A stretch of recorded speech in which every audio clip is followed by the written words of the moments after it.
Inhumain. Avec les compliments de luxe. Désengagement. Rewind. Circuit Breakers. Mardi 1er novembre 2022, c'est la Toussaint. Elia Bitbol. Benjamin Vincent. La quotidienne iWeek, épisode 269. Bonjour à tous.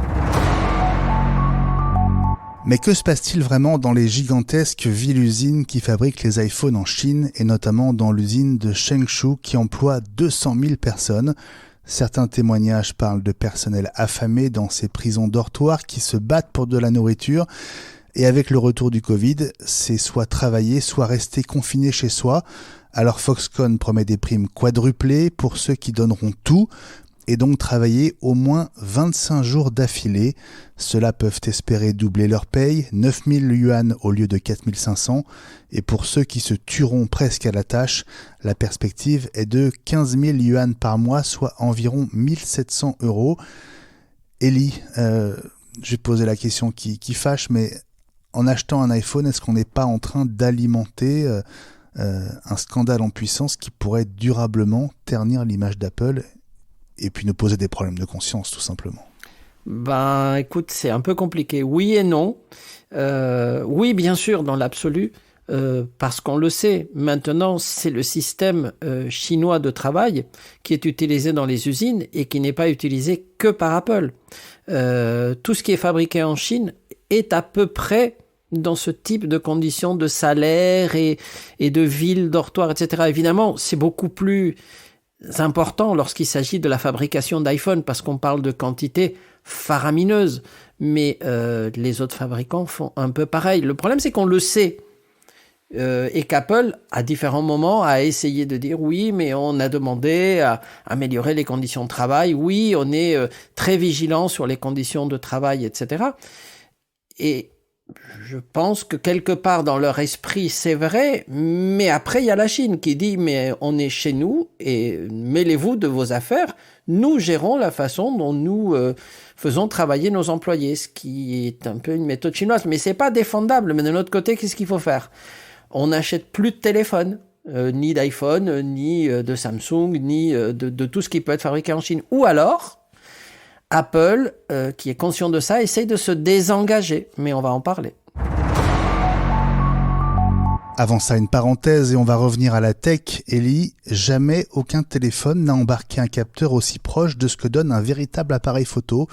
Le compliment concerne l'iPhone 14 Pro et il provient de Sébastien De Witt qui signe le test annuel de l'iPhone au nom de Lux, l'éditeur de l'appli Alid. Oui, c'est quelqu'un qui est une référence dans ce domaine et qui publie son enquête annuelle et il a testé tous les capteurs de l'iPhone. Donc évidemment les 3 capteurs arrière, mais aussi le capteur face avant. Et dans tous les cas, il est agréablement surpris et il dit que dans plusieurs de ces tests, pas tous, mais dans plusieurs de ces tests, c'est quasiment l'équivalent d'une photo prise avec un appareil de photo traditionnel. Et il est même surpris du niveau de qualité qu'on atteint aujourd'hui avec un iPhone 14 Pro. Et je pense que c'est une très bonne référence pour ceux qui considèrent que la photo est importante. On s'était déjà rendu compte depuis quelques années que l'iPhone remplace l'appareil photo dans certains déplacements, sauf pour les pros ou les amateurs qui ne se sépareraient jamais de leur appareil de photo traditionnel, mais maintenant je pense que pour 99% de la population c'est suffisant. Bon, évidemment 99% de la population qui peut se payer un iPhone 14 Pro, donc tout de suite ça met un petit bémol mais là-dedans, mais c'est intéressant parce que il y a ce débat sur le nombre de pixels et le traitement des pixels. Où Apple a toujours dit, mais attendez, nous on progresse, c'est pas parce qu'on va mettre 100 millions de pixels que la photo sera meilleure, donc ça va dépendre de comment on la traite et je pense qu'ils progressent tous les ans. Et puisqu'on parlait de la Chine, une nouvelle étude confirme le désengagement d'Apple. Elle émane notamment de l'analyste Gene Munster, souvent cité ici. Avec Rebecca Mulberg pour Loop Funds, ils ont étudié la liste des fournisseurs d'Apple en 2021 avec des informations intéressantes.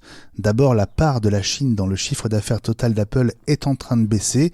Entre 2020 et 2022, elle sera passée de 60% à moins de 50%. Mais surtout, sur les 150 nouveaux sites de production ajoutés en 2021, eh bien 79% ne sont pas en Chine, mais aux US, à Taïwan, à Singapour, au Vietnam, en Malaisie et en Corée du Sud, Ellie. Et oui, et en fait, gérer, c'est prévoir. Et donc, ce sont des décisions qui se prennent bien à l'avance. Je pense qu'Apple est conscient, on en a parlé juste avant, de ce qui se passe en Chine. Politiquement, les États-Unis et la Chine, les relations sont pas au beau fixe. Elles ne l'étaient pas dans l'administration précédente, elles ne le sont pas forcément beaucoup plus dans l'administration actuelle, mais si jamais, effectivement, il y avait un changement de politique aux États-Unis dans le futur, une sorte de retour vers le passé, quel que soit le président d'ailleurs, Apple se doit de prévoir ce genre de choses-là. C'est-à-dire que les relations avec la Chine peuvent se tendre encore plus, ou les épidémies de Covid peuvent continuer pendant quelques années. Et comme la politique chinoise, il n'y a aucune exception, c'est confinement total. C'est pas des demi-mesures, c'est pas des passes sanitaires, c'est pas vous restez chez vous, c'est on bloque, on est capable de bloquer une ville de plusieurs dizaines de millions d'habitants pour ça. Et ben, à un moment donné, c'est un peu incompatible avec les besoins de fabrication de masse. Et si jamais c'était possible de diversifier les centres, on diminue les risques.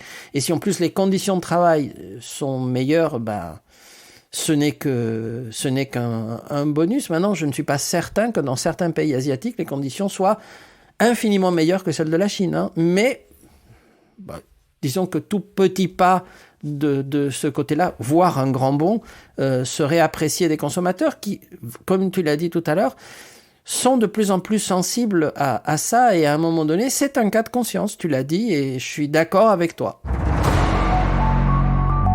Une nouvelle appli prometteuse sur Mac, ça n'est pas si fréquent. Elle s'appelle Rewind et Ellie, elle pourrait donner un coup de vieux à Time Machine. Ben oui, elle pourrait d'ailleurs donner un coup de vieux à l'utilisation du Mac carrément, et en tout cas à la mémoire. Aujourd'hui, on fait énormément de choses sur un ordinateur et on passe un temps fou à rechercher des choses qu'on a fait avant ou à se rappeler où on a mis telle chose. Oui, mais je suis sûr, c'est un site que j'ai visité avant-hier et allez, on va dans l'historique où il y a 10 000 lignes et on essaye de se rappeler ce que c'était. L'appli, elle est absolument étonnante. En tout cas, la démonstration qui est faite est vraiment incroyable. Je suis vraiment resté assis quand j'ai vu ça. J'ai dit, mais c'est pas possible qu'ils arrivent à faire ça. En fait, ils enregistrent tout ce qu'on fait sur le Mac en local. Hein. Il n'y a rien qui est transmis sur Internet avec un algorithme de compression hallucinant, ce qui fait qu'ils arrivent à stocker plusieurs années d'activité et en fait, ils enregistrent tout.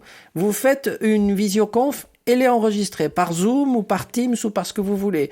Vous faites une présentation Keynote, vous avez les slides, vous avez des mails, ils sont enregistrés dans la timeline. En fait, le concept, il est incroyable. Le mec qui a trouvé ça, moi, c'est bravo. En tout cas, je me suis immédiatement inscrit sur la liste d'attente parce qu'il y a une liste d'attente. Et je suis vraiment tellement impatient de tester ça parce que si ça marche comme il le montre, ça va révolutionner la façon dont moi je travaille. Et je pense que ça peut être le cas de tas de personnes également. Donc, incroyable, cette appli. Et puis Apple essaye de faire passer la pilule de l'augmentation de 40% de l'abonnement à Apple TV+, avec deux nouveaux trailers.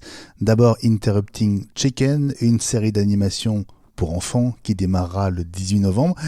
Et surtout pour toi, Ellie, qui n'est plus tout à fait un enfant, une nouvelle série de science-fiction, tu adores ça. Elle s'appelle Circuit Breakers. Oui, et j'ai regardé, alors bon, je sais pas si ça va vraiment faire passer la pilule, mais le concept est intéressant, parce qu'en fait c'est dans une école, et dans cette école, il y a un certain nombre d'élèves qui arrivent en fait à altérer la réalité. Alors il y a différents exemples puisque c'est en fait en 7 épisodes et en fait il y a par exemple des élèves qui arrivent à changer les parents par des sortes de ils transforment le père en la mère pour pouvoir avoir plus de pizza et de glace etc. dans une sorte d'univers parallèle de métaverse au niveau d'une école, et c'est en vase clos, et ces élèves-là vivent des expériences très différentes en fonction de ce qu'ils veulent faire. Le concept est intéressant.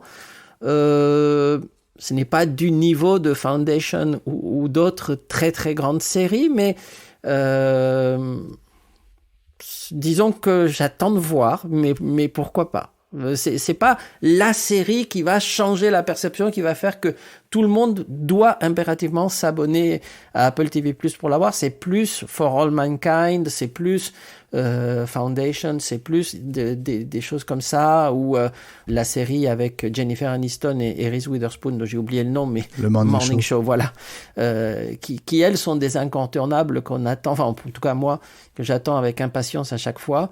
Mais écoute, disons que la bande-annonce m'a plu sans m'enthousiasmer, mais on va regarder quand même. La quotidienne iWeek revient demain.